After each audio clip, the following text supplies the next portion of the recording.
Mihaly Csikszentmihalyi spent decades conducting studies to understand what makes people happy. He found that there is a state people experience across all cultures and backgrounds that gives their lives joy and meaning. He decided to call it a flow state. A flow state is the experience of being so immersed in an activity that everything else disappears. In flow, you feel your best and perform your best. Hard work that normally would be stressful becomes completely effortless. The flow state is so powerful that many people who experience it say it gives their lives meaning. Neurochemically speaking, entering a flow state is equivalent to smoking a blunt, snorting coke, and taking ecstasy all at the same time.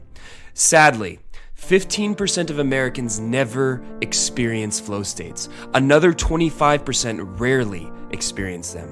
Csikszentmihalyi's research led him to conclude that flow states are the key to happiness. The more someone experiences the state, the more satisfied they are with their life. Yet there's a good chance flow is completely elusive to you. Think back through your average day. How often do you get so wrapped up in what you're doing that your sense of time fades away? How often do you become so present to the moment that the experience could almost be described as spiritual or transcendent? That's what flow feels like at its best, and it doesn't have to be lightning in a bottle that you only experience on rare, lucky occasions. With practice, it can become a regular part of your life.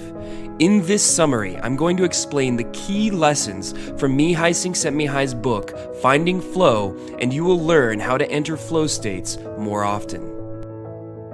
A happiness illusion. The average American spends 4 hours watching TV every single day. It seems fair to assume that we must really enjoy this time and use it as a source of healthy relaxation. It's our reward for a day of hard work. But Csikszentmihalyi and other psychologists have found the opposite is often true. According to one study, the worst condition people report is when what they do is neither like work nor like play. When this is the case, usually in passive leisure, their self-esteem is lowest. What they do has no importance, and their happiness and motivation are also below average. This isn't to say that Csikszentmihalyi was opposed to watching TV or scrolling through social media feeds. However, we spend so much time doing these things that they become more stressful than relaxing. While writing this, I've gone over a week now without watching any TV or using social media, and I feel significantly happier than I did before. Plus, I'm making far more progress towards my personal goals and entering flow states more often. It seems the things I thought brought me relaxation were actually the cause of many of my problems. Now, that's just my personal experience, but it does match Csikszentmihalyi's findings. So, if scrolling through the internet doesn't make us happy, what does? The answer is activities that require effort and focus. This includes things like learning an instrument, writing, starting a business, taking on a new hobby, and playing sports.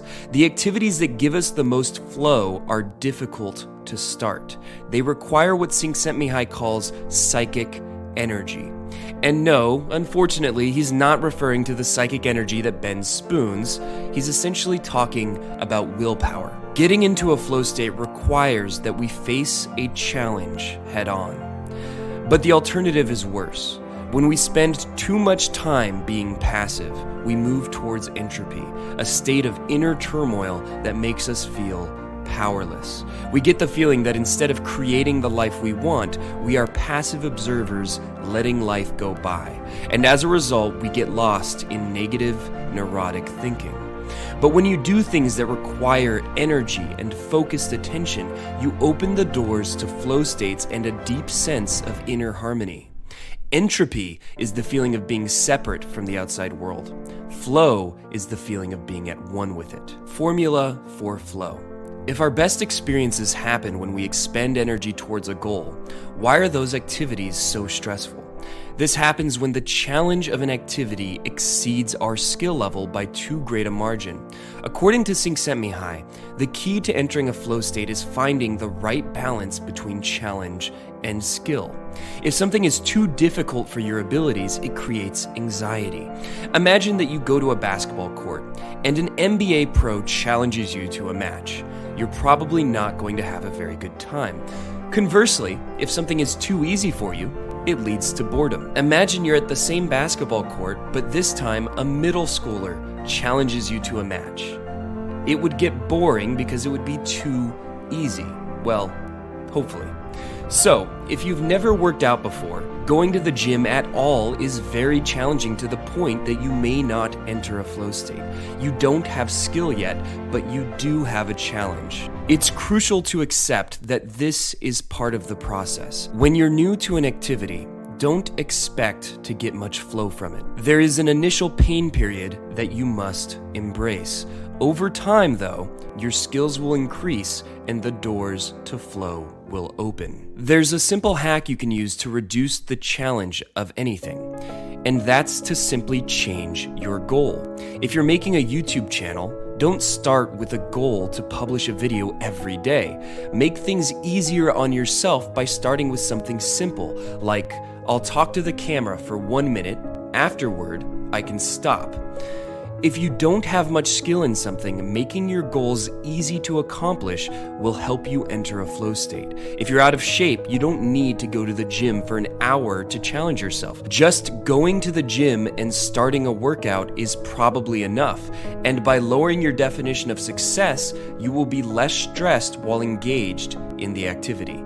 According to Csikszentmihalyi, flow tends to occur when a person faces a clear set of goals that require appropriate responses.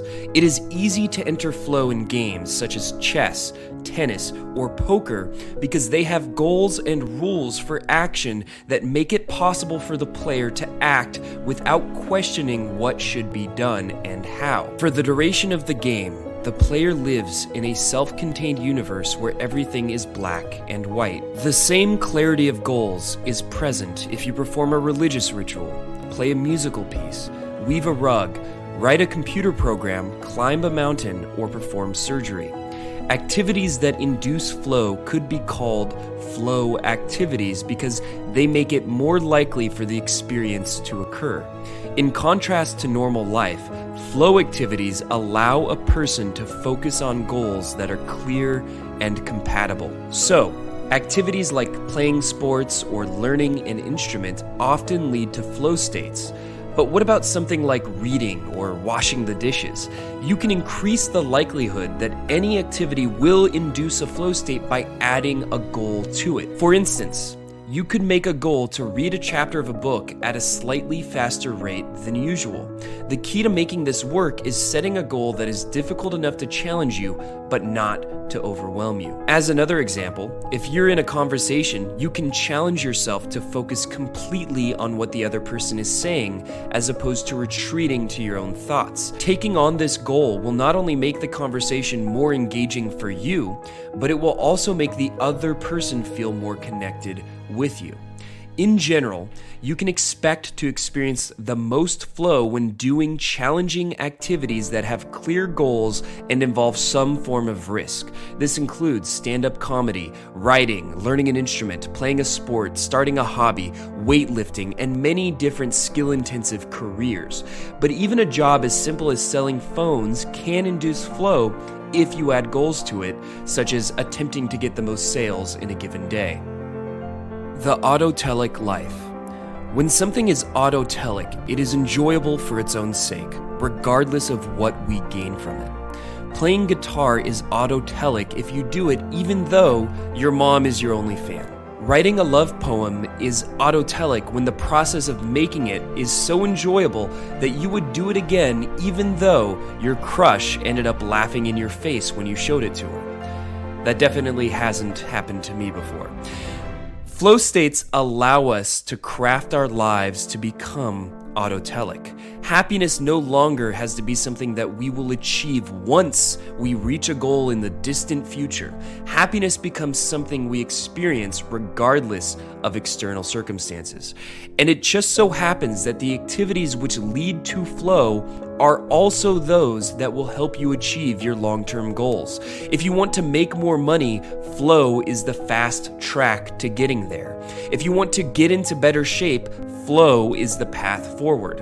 There is an art to getting more flow out of your daily life, and I will go more in depth about how you can do that in future videos. But the key message of finding flow is that the relaxing activities we think bring us happiness often are our greatest source of stress. And our happiest moments come from the exertion of effort, from doing things that initially we don't want to do. Instead of seeing your goal to start a business, learn an instrument, or get a raise as something that you put up with to eventually gain happiness, realize that those activities will end up being your greatest sources of joy if you commit to them, regardless of the results you get.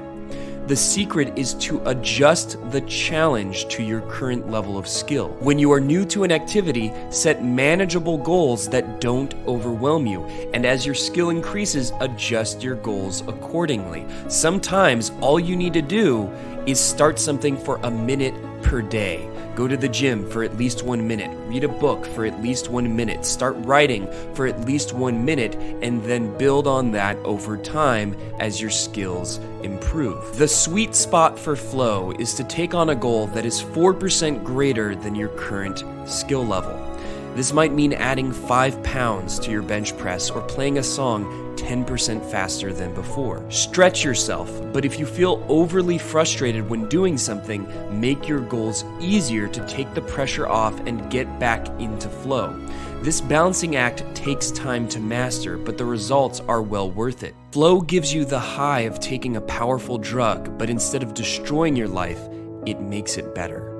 If you want to read the book this video was inspired by, I've linked it below. And if you enjoyed this video, make sure to subscribe to the channel and hit the bell button. Let me know in the comments section what book you'd like me to summarize next.